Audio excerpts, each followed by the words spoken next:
Okay, night one of WrestleMania 36 just concluded. Surprisingly short. I think it was slotted to go like 3.5 hours. Only went about, actually just under 3 hours. So maybe tomorrow will be longer. They basically, during the kickoff show, they did run down the matches for this part of the night. So that was a good thing, I think, to start off. They did also announce 2 kickoff show matches. One for tonight, one will be on the kickoff show tomorrow. The kickoff show match for tonight was Drew Gulak versus Cesaro. Right off the bat, Cesaro hit a great looking tilt-a-roll backbreaker. Cesaro fought out of an armbar and hit a powerbomb. Gulak countered a neutralizer attempt into a crossface. Cesaro began selling an arm injury at this point. Gulak targeted the arm for the rest of the match. He had a cartwheel into an arm drag off of the ring apron. Cesaro fought out of a dragon sleeper and hit a tilt-a-roll slam again. Gulak went for a move, but Cesaro countered it with a European uppercut. He then hit a one-armed airplane spin slam for the 3 count and the victory. A decent little match, a lot of high-impact moves, some chain wrestling mixed in. A little short. I don't know how much the fact that we are doing this in an empty arena played into it. But yeah, it has definitely set things off decent for the night, I guess.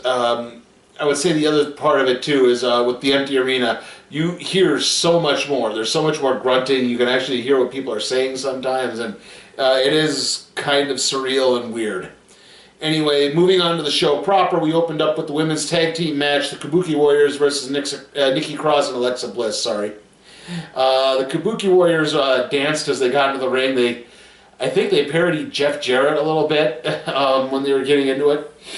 Anyway, right off the bat, Kairi Sane knocked Alexa Bliss over with a couple of stiff shots, and then started to play with the ribbon in Alexa's hair.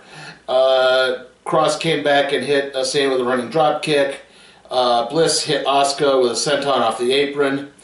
Kairi Sane came off and hit Nikki Cross with head scissors and sent her into the barricade. And in the process, as she was, Kairi Sane came off the barricade and hit that scissors, I'm sorry. And in the process, she actually hit the cameraman who was standing on the other side of the barricade. The Kabukis hit a couple of big kicks. They double-teamed Nikki Cross quite a bit. Alexa got tagged in. Asuka distracted her, which allowed Kairi Sane to hit a big knee drop. Asuka countered a DDT into a knee strike. Eventually, Nikki Cross got the hot tag and hit Kairi Sane with a bulldog, but then Sane came back and a thumb to Cross's eye. Cross hit a neck breaker on Asuka, but then Sane broke it up with her insane elbow drop. Bliss hit a twisted bliss to Asuka locked Nikki Cross in the Asuka lock, but then Alexa hit a twisted bliss to break it up. Cross stepped in, stopped. Oh boy. Kairi Sane went for another insane elbow, but Nikki Cross stopped it. They fought on top of the ropes. Asuka got involved, and the Kabukis hit a Doomsday Device for a 2 count. Cross hit a neck breaker. As this was happening, Nikki Cross managed to get up. She hit a swinging neck breaker, and then Alexa hit the Twisted Bliss for the 3 count of the victory. So once more, tag team champions Alexa Bliss and Nikki Cross. So. Really good match, again, to start off the show proper. Did a good job of telling the story. I'm guessing the Kabukis are going to break up soon, because Asuka's really been more on a singles run recently. And, those tag team championships have been a bit more of an afterthought, so maybe getting the titles off of them is probably a good move in this case. So, hopefully, this will still continue to build to better things for those. Obviously the year since they debuted, it hasn't quite worked out as well as it really should have, but still, I think this is probably a good thing. Okay, our next match is Baron Corbin versus Elias, and they replayed what happened 8 days previous on SmackDown, where Elias got thrown off of the one platform, and Corbin came out and he said, "Hey, Elias isn't here. I demand you call this match forfeit and let me go on my way." But then Elias showed up and cracked Corbin with a guitar. Both men then got in the ring. The match had not started yet, so it wasn't a DQ. Right off the bat, or again, Elias kind of dominated. He hit an elbow and a neck breaker. Corbin then hit a big stun gun, which actually catapulted Elias out of the ring. Corbin tossed Elias into the ring post. Corbin began yelling at the ref again for not counting 3. Elias managed to come back. He sent Corbin in the ring post. Elias hit a sleeper slam for a 2 count. Corbin dodged a top rope knee drop and hit a deep 6. Corbin then tried to use the ropes to get a leverage pin, but the ref saw it and stopped him. Corbin got up and jawed with the refs, allowing Elias to roll Corbin up for the 3 count and the victory. I will admit this match was a little bit better than I expected it to be, but it still wasn't very good. At least have Elias hit his move. Like, he does the shake, rattle, and roll neck breaker, or the drift away as he calls it. And that would have worked just as well in that scenario. Like, why do the chintzy roll-up pin? Especially given what kind of happens in later points of this. In fact, I think the way I summarized that last match could also be applied to this one. It's the Raw Women's Championship match between Becky Lynch and Shayna Baszler. Becky Lynch came to the arena in a truck for some reason. I mean, it had her picture on it. It was just the front part of the truck. It was a Peterbilt, but yeah, I don't know what they were trying to do there. Anyway, right off the bat, Baszler hit a big kick to Becky's thigh and then went for the Kirifuna clutch. Lynch hit a Hurricane Rana onto the outside of the ring. Then she whipped Baszler into the steps. Lynch then hit a missile drop kick. Baszler hit a back kick. And then, Baszler came back in a spine buster and then followed with a butterfly suplex. Becky came back. She hit her Uranagi on the ring apron. And then Baszler fought out of a tiger bomb into a cross arm breaker. Then tried to put Becky in the disarm her. Baszler came back. He hit a big knee strike. She went for the Kirifuna clutch again, but Becky used the ring ropes to try to escape. They fought on the outside. Baszler swung Becky by the legs into the announce table a couple of times. They got into the ring. Baszler locked on the Kirifuna clutch, but Becky countered that into a pin for the 3 count and the victory. So, yeah, we now had 2 kind of sort of roll-up victories back to back, and this was a big hyped match. And I kind of had the sneaky suspicion that Becky was maybe going to win, given that there were rumors that Ronda Rousey's going to be heading back to the WWE real soon, and obviously they're going to want to build to the one-on-one Becky-Ronda match, probably at SummerSlam, if they can build to it. But yeah, I do think this is unfortunately doing Shayna Baszler a little dirty. It really probably should have been Baszler winning this, especially the way they built this up, but yeah, it just kind of seemed a little cheap, unfortunately. Anyway, the next match after that is the Intercontinental Championship match, Sami Zayn versus Daniel Bryan. Sorry. Zayn opened up, he basically used the ropes to try to, you can't start the match with the guy still leaning on the ropes. He has to come off and formally enter the ring. And basically Zayn would just stick to the ropes, up, the match hasn't started yet. He would roll to the outside a little bit. Even at one point, he even did enter enough. They did formally start the match, but he immediately rolled out and tried to get a count-out victory. And Cesaro, as this was happening, goes, "He's already tired." I think he was talking about Bryan. Eventually, Bryan got out and started chasing Zayn around, but Nakamura and Cesaro would block his path. Eventually, Drew Gulak went after both Nakamura and Cesaro. Zayn went after Gulak, but then Bryan said, no, don't go after Drew. Tell you what, you had your count out, go.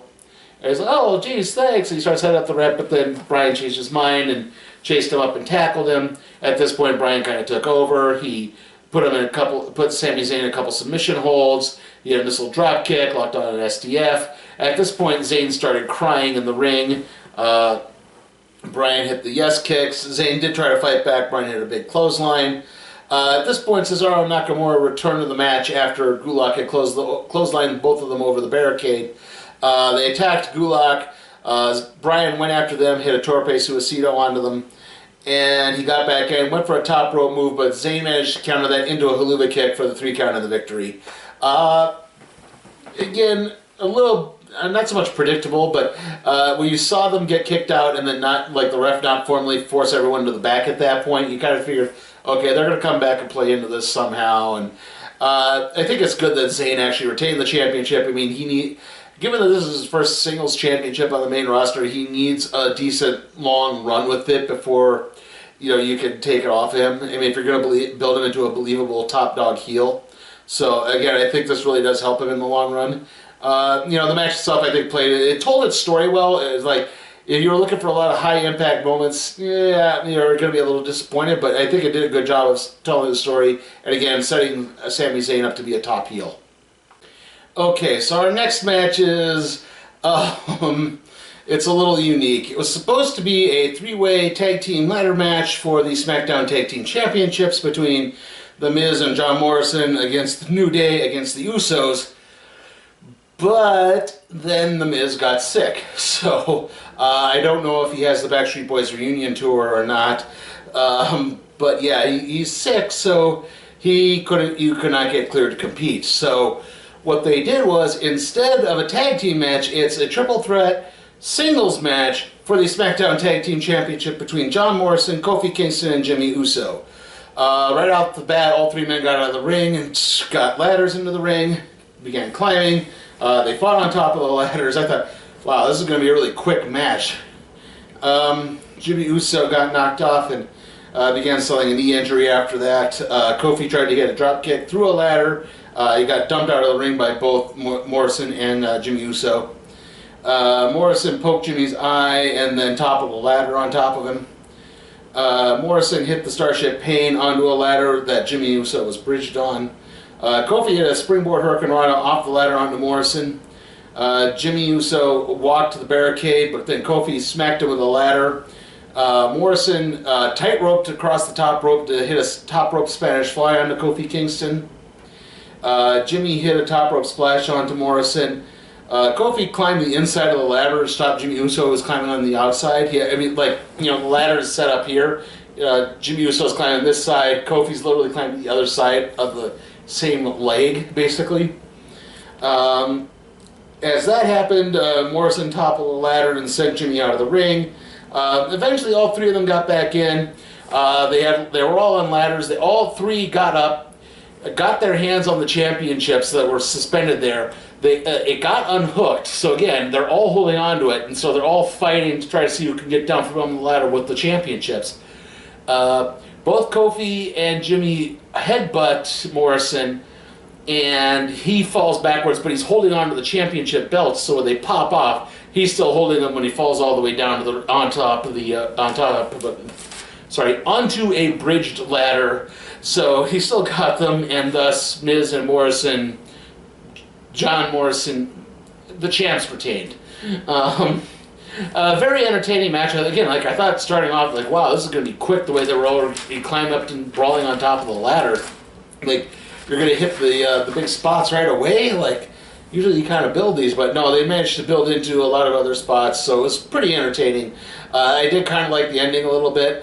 It wasn't too terrible. At least it was better than a few years ago. Was it Money in the Bank, where it was a ladder match between Ambrose and Rollins? And again, it was kind of the same thing where they both fell down with the championship, but it fell into Rollins' hands as they were falling down. So I think it worked a little bit better in this case, where all 3 men were holding on to it. But again, it definitely led to a pretty entertaining finish. And that leads us into our next match, Kevin Owens versus Seth Rollins. Right off the bat, Rollins used the ropes to hit a quick cheap shot on Owens. He went for a couple stomp attempts, but Owens managed to dodge them, got the advantage. Owens hit a couple back-to-back sentons. He went for a cannonball, but Rollins dodged it. Rollins hit a back body drop onto Owens, who landed on the ring apron. Rollins then hit a Falcon Arrow on the ring apron. Rollins hit back-to-back torpes after that, and then Rollins hit a sling blade back in the ring. Owens dodged another stomp, managed to hit a DDT. Owens then hit his cannonball on the top rope senton. Rollins came back and hit a jumping enziguri, and then that knocked Owens back into the ropes. He managed to hit a lariat out of that. Owens countered another stop into a pop-up powerbomb. At this point, they got to the outside of the ring. Seth Rollins grabbed the ring bell and cracked Owens in the head with it for a disqualification, but then Owens got on the mic and said, no, we're not in this match that way. You're not taking this moment away from me. We're not doing it. And he said, sure, how about we start this no DQ? You can do whatever you want, Seth. And that was enough to get Seth to accept. He came in, he immediately hit a flying knee. Rollins hit Owens with the ring steps, and then with a chair. He then but in the process, Owens managed to get the bell back and knocked Rollins back onto the announce table. Behind the announce table, again, it's an empty arena, so they had this big WrestleMania logo sign up. Owens then climbed that and hit a flying elbow drop off of the table onto the announce table. Off of the sign and onto the announce table through Rollins. And after that, like Rollins, like they're checking to see if Rollins is okay, and all you hear is I would say it looked impressive for the first couple of angles you saw it, but then when they showed it from one angle, you could clearly see the crash pad that was inflated under the the table to cushion the blow. Anyway, Owens got Rollins back in the ring, hit the center for the 3 count and the victory, and then lots of very agonized screams afterwards. Very entertaining match again. This had good, decent, great moments in it. Told a good story. I like that Rollins tried to cheap out the DQ loss. You know, even if he technically lost, it wouldn't be in a humiliating fashion. But Owens played to Rollins' ego, which worked really well in getting him back into it. So yeah, this was a great match. Definitely my choice for match of the night.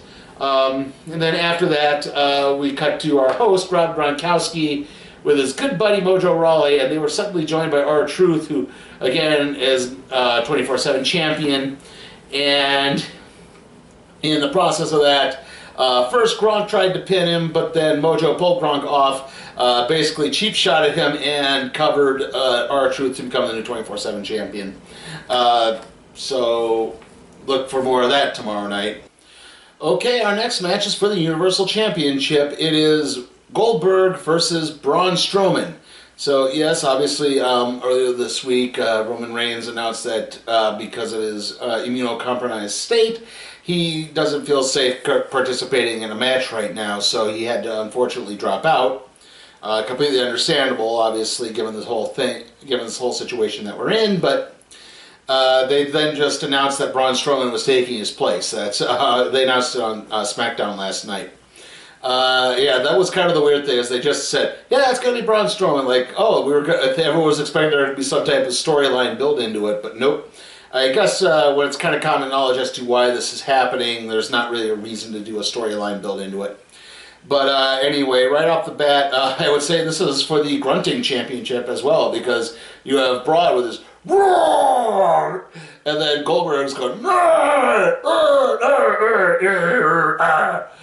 the whole time.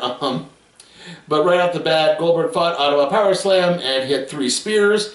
He then hit a 4th spear and went for the jackhammer, but Strowman fought out of that, hit 3 power slams of his own, and then followed that up with the running power slam for the 3 count of the victory. Your new Universal Champion is Braun Strowman, in what has to be considered the shock of the night, because you would think they were they were marketing Reigns and Goldberg as this dream match. You'd think, well, they're just going to carry that on until SummerSlam. That's when the dream match will happen, but no. Actually, in this case, Strowman wins. I gotta admit, I'm kind of interested to see where they're going with this. It was about as good a match as one could really expect. I mean, you weren't going to expect a 30-minute classic with these two guys.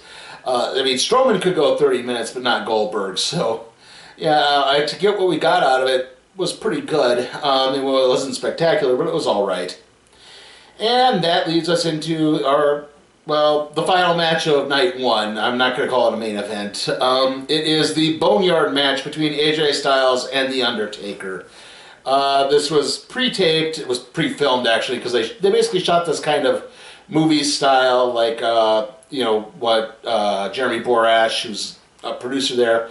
He was also a producer with Impact Wrestling when they were doing the whole Hardy Boys final deletion and all that stuff that was there. So it was shot kind of in the vein of that. It was in a cemetery. A hearse pulls into it. You're hearing the Undertaker's entrance theme, the tuning of the bong and everything, and the coffin opens up to reveal AJ Styles. And we actually got the return of Biker Taker. Definitely was Biker Taker. This was possibly the most human he'd acted in a long time. But he immediately went after Styles. Styles pointed out he had already dug a grave specifically for The Undertaker to end his career. Right off the bat, Taker attacked Styles, threw him face first into the coffin that Styles had arrived in. He then managed to pick up some type of pipe. He held it in his hand. He tried to smack Styles with it, and he cracked through the side of the hearse that showed up. And a shard of glass then got lodged in Taker's arm. I mean, obviously not a real shard of glass, but yeah, something that made it look like a shard of glass he had. Taker punched Styles. That was when Gallows and Anderson interfered. They brought a whole bunch of druids who ganged up on Taker. He fought them off. He grabbed his shovel, but then Styles nailed Taker with a tombstone. I mean by that he nailed him with an actual tombstone, not a tombstone pile driver. And Styles then tackled Taker through a fence, got Taker into the grave, was getting ready to dump a whole bunch of dirt on him and bury him, but then suddenly this huge light goes off and the Undertaker is standing right behind Styles, and Styles is like, "What? But you were in there. How did you get in there?" And Taker mumbles something about the unholy trinity and chases Styles up onto the roof of this shack. We then get a big fireball but no Kane, which is weird. Again, Taker was talking about an unholy trinity. You'd think, okay, so is Kane going to show up? But no, that wasn't the case. They fought on top of the roof. Gallows and Anderson interfered again. Taker threw them off the roof. Taker then chokeslammed Styles through the roof through this kind of wooden structure thing that was on the ground. At that point, Taker climbs down and he picks Styles up, and Styles starts pleading, "No, don't bury me, don't bury me." He's like, "I'm not going to bury you, man. Look, you fought hard, you did good, okay? You didn't do anything wrong, you went after me, that's what you're supposed to do." And of course, it's just to lure him into a false sense of calm, and then tossed him right into the grave and dumped all the dirt on him.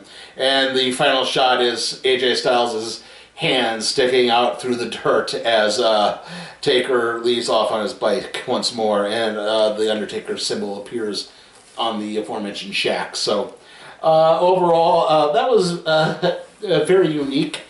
I would certainly say it was better than when they tried to do that, I don't know if you remember, it was that weird Wyatt family New Day match where it was, they tried to do the same thing. I don't think that worked really well. Again, the Matt Hardy Bray Wyatt match where I can't remember what that was called again, but that was a little bit better. This was probably the best of those. It definitely did a unique job with the format they did. I don't know if it was necessarily my favorite of the night. Again, we didn't quite get a whole explanation for that Dark Trinity thing. We don't know why there were druids working for the OC. Again, I felt like there should have been a little bit more impact in this. There didn't seem to quite be enough. Again, maybe the rules should have been explained. But yeah, overall, I mean, it wasn't terrible. I didn't think it was as great as a lot of other people seem to be thinking it is. Like I said, my pick for match of the night was Owens and Rollins, but I understand why people might go with this one. So I'm going to reserve my overall thoughts on the show until night 2 is over, obviously. So I would say so far night 1 was overall spectacular. I mean, considering everything going into this, to even make this show mostly watchable would have been a huge victory, and they even exceeded that. So so far this is looking real good. Hopefully tomorrow night won't ruin everything. So See you all then. Obviously, I'm doing this as one video, so there's going to be a little break period, and then when you see me again, it will obviously be after night 2.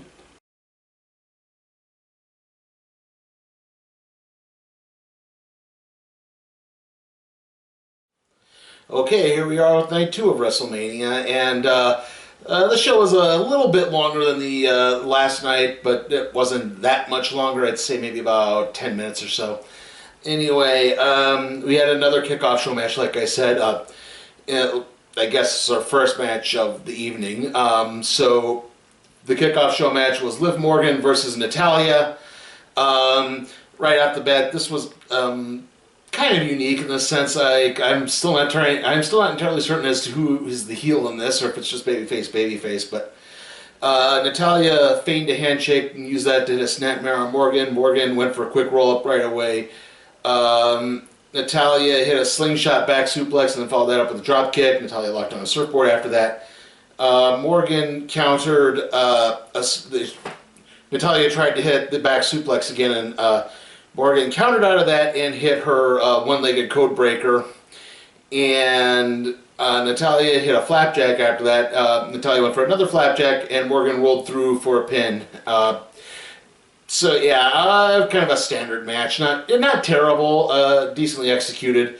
I guess putting Morgan, who hasn't really flashed too much brilliance in matches, with a standard veteran like Natalya probably helped quite a bit. But yeah, kind of a bog standard kickoff show match. So at this point we move on to the show proper, and we opened up with the NXT Women's Championship match between Rhea Ripley and Charlotte Flair. Right off the bat, Charlotte hit Charlotte. They show the video of her putting the figure 4 around the ring post and damaging Rhea Ripley's knee. So immediately Charlotte started attacking that. Ripley countered a Charlotte move and hit a riptide and only got a 2 count out of it. Charlotte faked trying to get away from the ring, and Ripley went out there and that caught her off guard, injured her knee in the process again.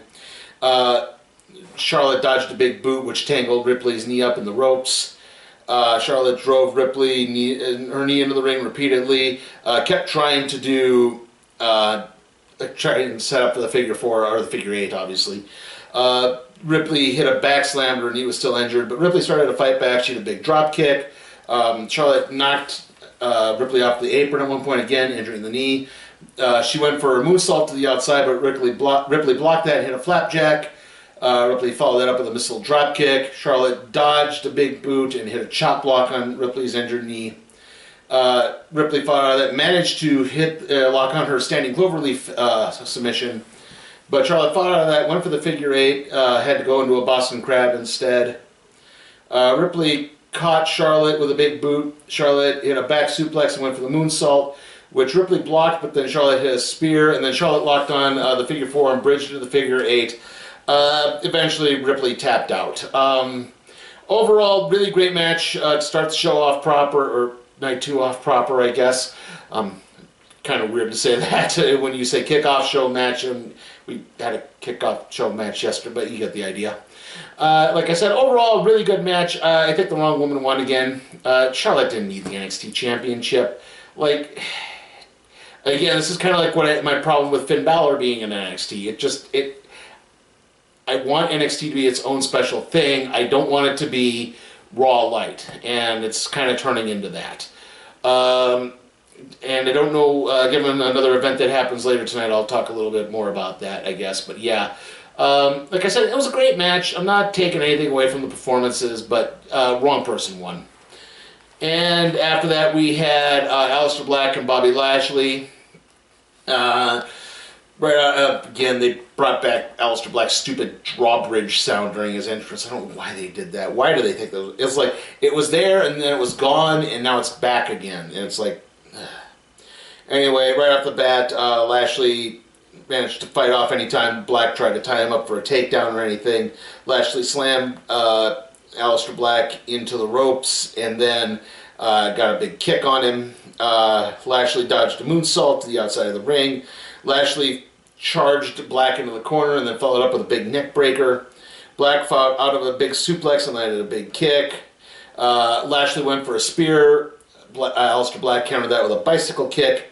Black eventually hit his moonsault to the outside of the ring onto Lashley. As this was happening, Lashley started to go for, it looked like, the Dominator, but Lana then got up onto the ring and said, no, set him up for another spear. And he's literally telling him, like, get down from the ring, get down from the ring. And so he put Black down. He went for the spear, but Black countered that with a Black Mass for the 3 count of the victory. Okay, I guess now they're planting the seeds finally for the Lana-Lashley breakup. Okay. This was a really this was filler match. This scream filler. Like, I'm surprised this wasn't on, night 1, and then we could have maybe moved, like, say, Rollins and Owens over to this match or something, or this night, because this really did not go anywhere at all. It was just really pointless. Okay, our next match is Otis and Dolph Ziggler. The battle for the love of Mandy Rose. I guess I'm not entirely sure. Ziggler was accompanied by Sonya Deville down to the ring. He did his best to try to avoid Otis. Eventually caught Otis with a super kick. Knocked Otis out of the ring. Ziggler hit a big drop kick. Otis eventually got back and began catapulting Ziggler into the turnbuckles repeatedly. Otis hit a pop-up front slam. He went for the caterpillar, but then Sonya broke that up by distracting the ref, enabling Ziggler to hit a low blow. And then Mandy Rose's music hits. She came out and attacked Sonya because, that Fire and Desire is no more. Because Sonya was conspiring with Ziggler to make sure that Otis and Mandy didn't become a couple. Anyway, then as that was happening, that distracted the ref and Ziggler just enough for Mandy to get in the ring and low blow Ziggler, and then Otis hit the caterpillar for the 3 count of the victory. Afterwards, Mandy and Otis celebrated, and she kissed him, and he carried her up the ramp. Again, probably as much as we were expecting. I mean, I guess if you were expecting Mandy to turn on Otis, I guess it's kind of a pleasant surprise in this case. But yeah, other than that, again, not really that big. I mean, not a terrible match. I'm not going to bag on it completely. It's just, again, it's kind of screamed filler. And that leads us into the last man standing match between Edge and Randy Orton. Right off the bat, during the entrances, Orton's music hits. Edge is standing in the ring, and then suddenly a hooded Randy Orton flies into the ring. He had been dressed up as a cameraman, and he hit an RKO, and then he hit a second RKO. The match had not actually started yet. In fact, the ref had pointed this out. Orton is literally turning to the ref and going, count. It's like, the match hasn't started yet.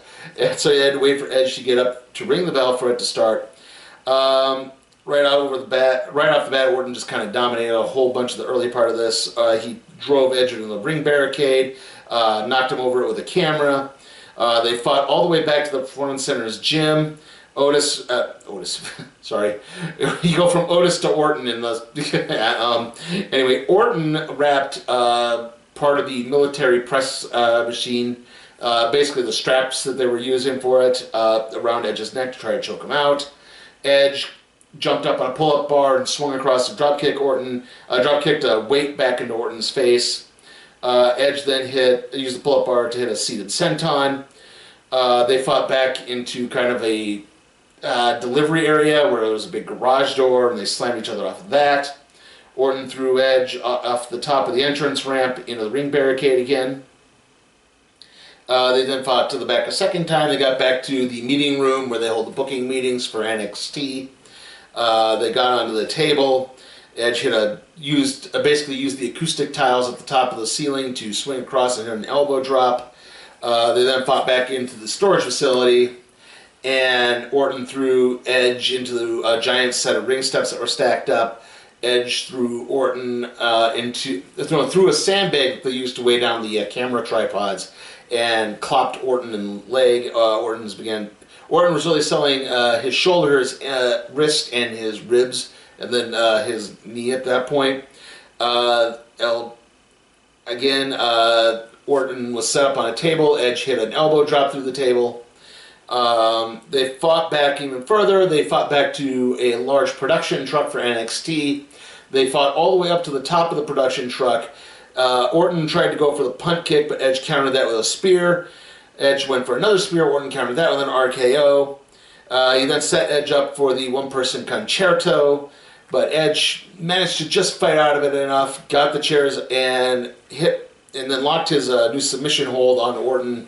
It's kind of a side sleeper choke type maneuver, and that got Orton unconscious just long enough for Edge to hit the one-person concerto on him, and then Orton failed to answer the 10 count, so Edge wins. Overall, not a terrible match. Unfortunately, I think it was a little slow in some.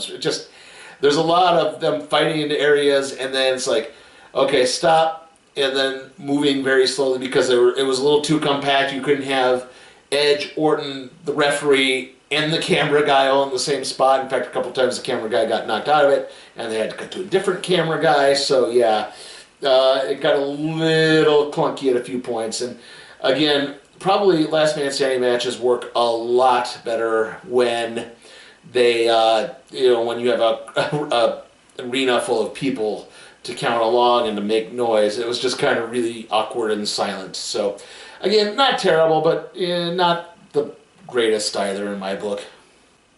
Okay, so and they took a little bit of downtime to cool everyone off from that last man standing match, and in the midst of that, Mojo Rawley came running through with the 24/7 championship again. A whole bunch of guys were chasing him, trying to win it. It's a bunch of NXT guys. Like I didn't recognize any of them at all.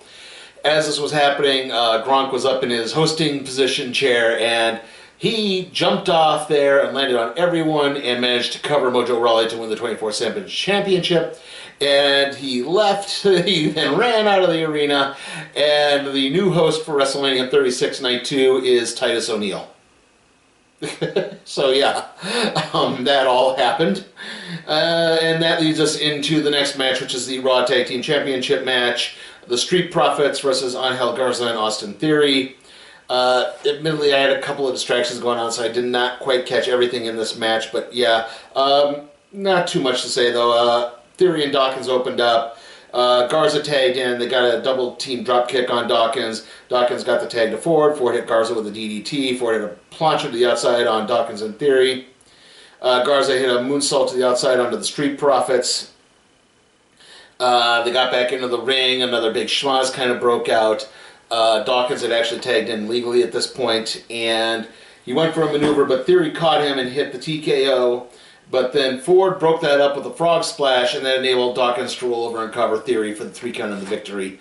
Yeah, again, another match that really, really screamed filler here.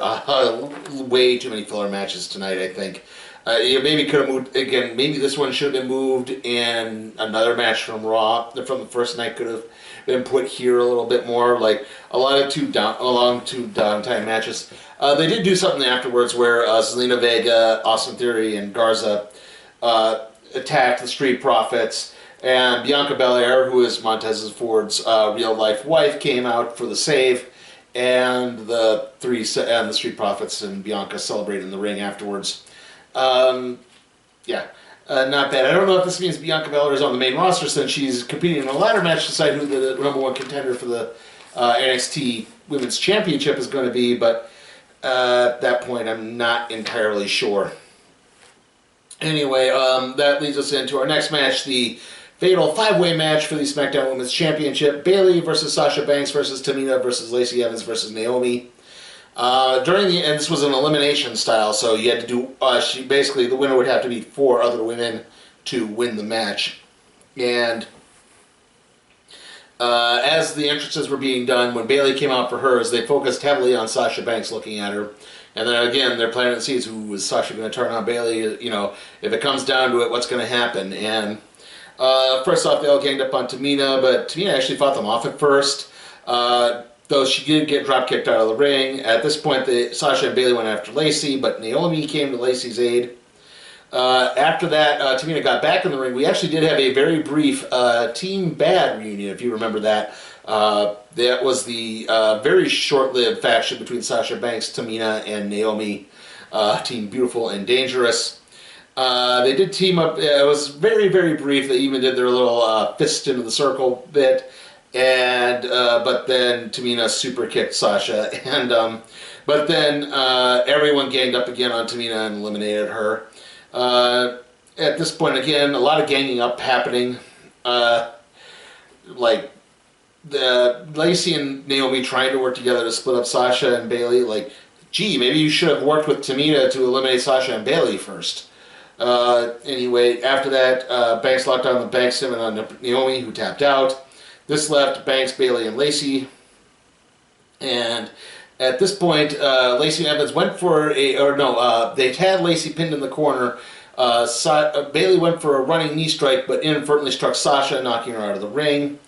Sasha got back in, and she and Bayley argued a bit. Lacey went for the women's right. Bayley shoved Sasha out of the way. Looked like she was going to take the women's right, but then swung Lacey around, and she hit the women's right on Sasha for the 3 count to eliminate her. Sasha was out for a while. Bayley and Evans fought a little bit more. Evans tried to go for a moonsault and just missed. And this was right when Sasha revived. She got into the ring and hit the backstabber on Lacey Evans, and then Bayley hit a face buster slam on Evans for the 3 count to retain the women's championship. So, yep, no breakup between Sasha and Bayley. Afterwards, though, they did celebrate in the ring, and then Sasha kind of looking like she was going to attack her, but then didn't, and then left as Bayley stood triumphant. And it looks like if they do pull the trigger on this breakup, it looks like Sasha might actually be the babyface in this. I don't think anyone was expecting that. I mean, I do kind of like that they're keeping Bayley heel a little bit longer, because I'm just sort of afraid. You look at something like, say, way back in the day when they turned Rikishi heel, and how that just sort of blew up in everyone's faces, and they didn't seem to want to really maintain it because of all the, how that all turned out. But in a way, it could have worked if they maybe just stuck to it a little bit longer, but they seem to immediately want to go back. And I kind of view Bayley as being sort of the same way, where she was so good as a babyface, but she's doing really well as a heel, and maybe if you just stick to it a little bit more, it'll be even better. And again, I'll say that this is probably the one women's match where the right woman won.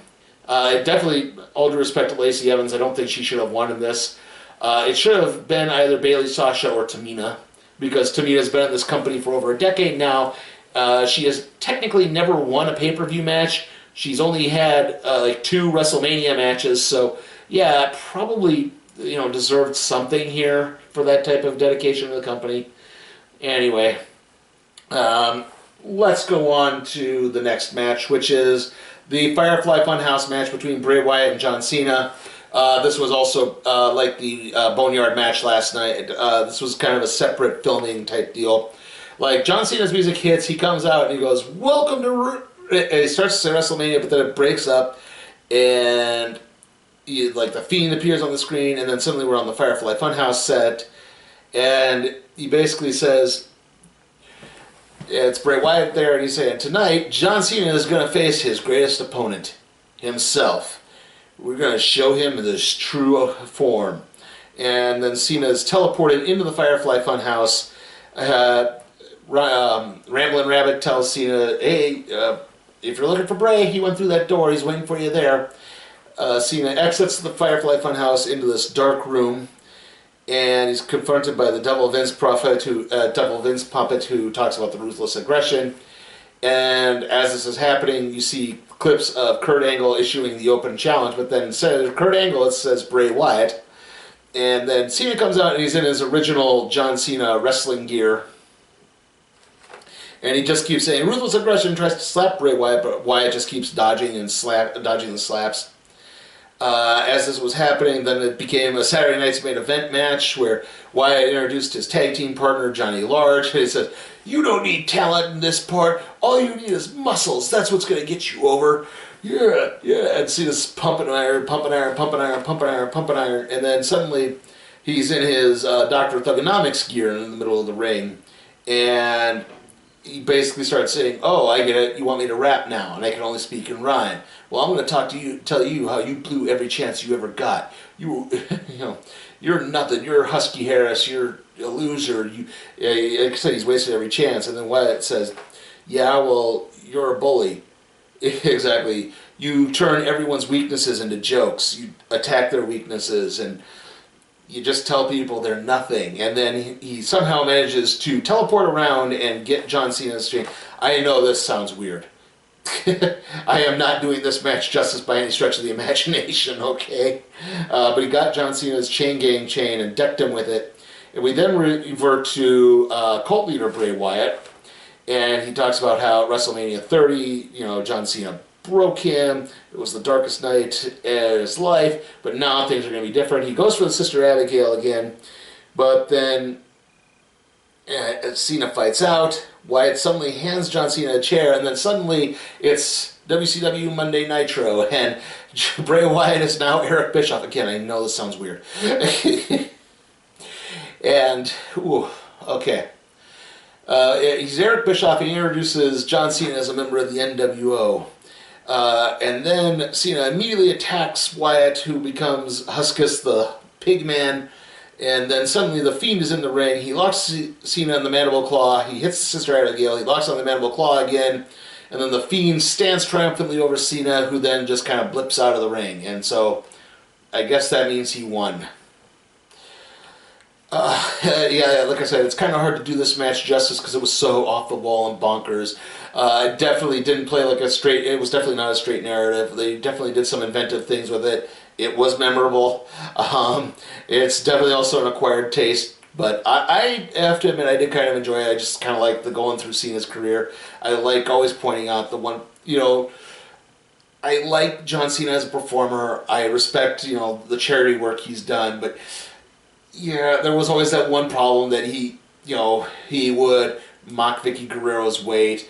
If, when Vicky had her boy toys, he often insinuated they were probably homosexuals. He did a lot of anti-gay jokes, a lot of anti-trans jokes. Yeah, and it's like, yeah, you talk about hustle, loyalty, and respect, but you've never really respected anyone.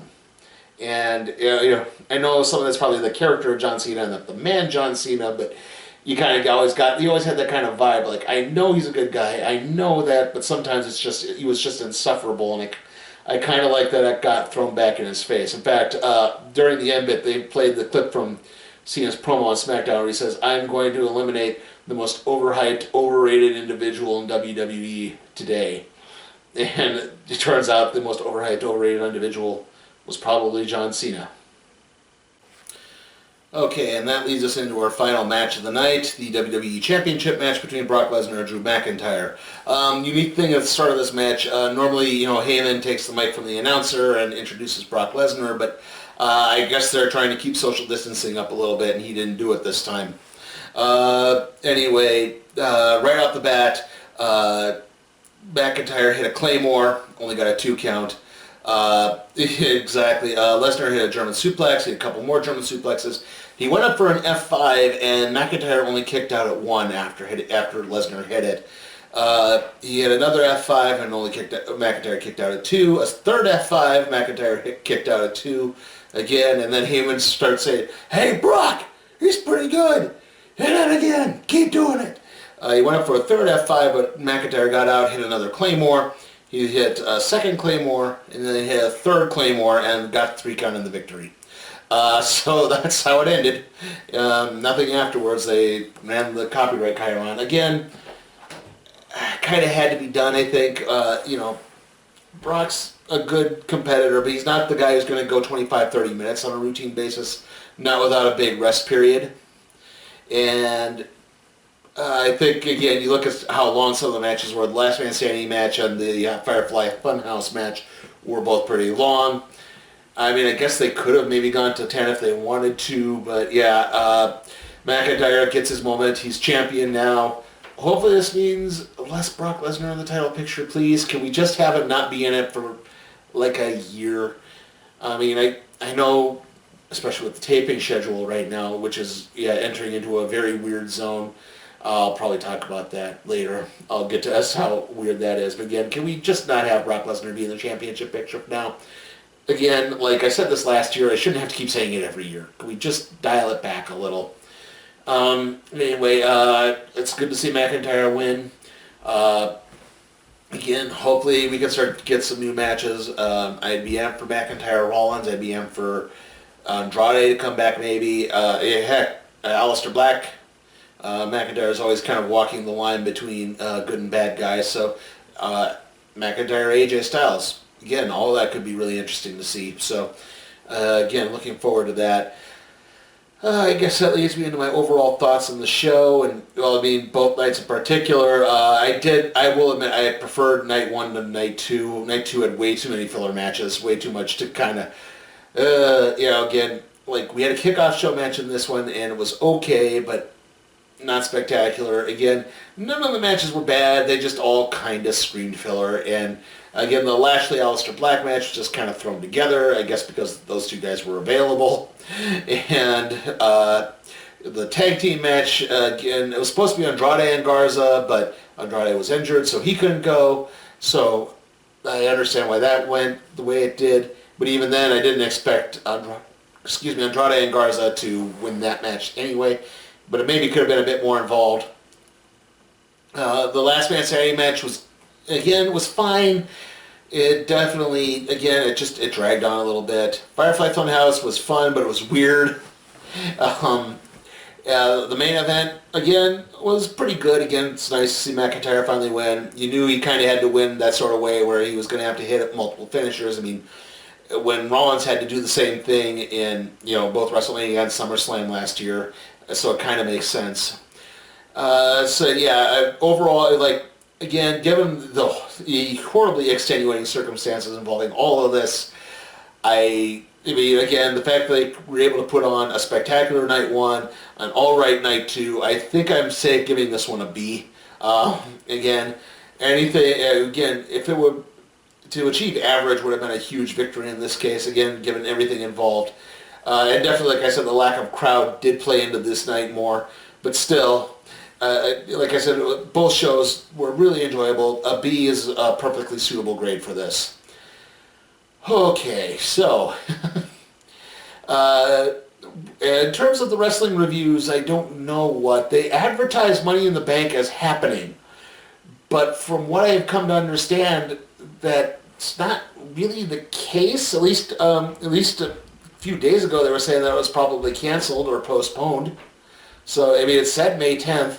But like I said, I'm not entirely sure. I mean, I know they've only taped for the next 3 weeks worth of TV shows, and I guess they need to find a new taping headquarters because Florida is under a stay-at-home order. And even then, if your guys are still stuck, I mean, a lot of the roster lives in Florida because that's where the Performance Center is. So that's where, if they need to rehab injuries and stuff, that's where they can be. Again, Miz is 6 and he's out in California, so I don't know what's all what here at this point. Especially if more states go under the stay-at-home order. I know AEW's kind of been affected with this too. I think they managed to take 2 months worth of programming for their stuff, but again, they don't have any big shows to build up to. So yeah, I don't know what the wrestling recap and reviews are going to be like. Obviously, if you saw my review of the Netflix movie Coffee and Kareem, I said I'm doing 2 movie reviews next week. It's going to be obviously Trolls World Tour, and then the main event, which is a WWE produced movie for Netflix. So at least I kind of have some wrestling content going for them. I can't remember when the Big Show premieres. I guess maybe I could cover that bit of that. Anyway, see you all next time.